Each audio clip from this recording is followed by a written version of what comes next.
আসসালামু আলাইকুম। আজকে আমি চিংড়ি রান্না করব লতি দিয়ে। তেলটা গরম হওয়ার পরে দিয়ে দিলাম পেঁয়াজ কুচি, চিংড়িগুলো দিয়ে দিলাম কেটে ধুয়ে রাখা। তো এটাকে একটু ভালো করে নাড়াচাড়া করে কষিয়ে নিলাম। এবার বাকি উপকরণগুলো দিয়ে দিব।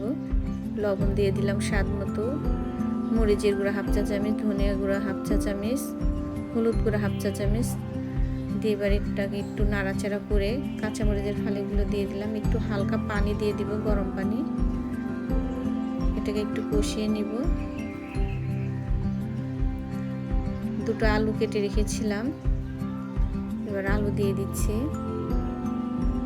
আমার কাছে লতির ভিতর যদি একটু আলু দেই তাহলে খেতে অনেক মজা লাগে। তো এবার এটাকে উল্টে পাল্টে একটু নাড়াচাড়া করে নিব। আর চুলার জালটা একদম কমিয়ে দিব, লো হিটে রাখবো যাতে পানি না দিতে হয়। এটাই একদম মাখা মাখা হয়ে পানি ছেড়ে দেয়। জালটা বাড়িয়ে দিলে তো পানিগুলো শুকিয়ে যাবে, এর জন্য কমিয়ে দিলাম। দেখতে পাচ্ছেন আলহামদুলিল্লাহ, খেতে কিন্তু অনেক মজা লাগবে। কার কার লতি পছন্দ অবশ্যই কমেন্টে জানাবেন।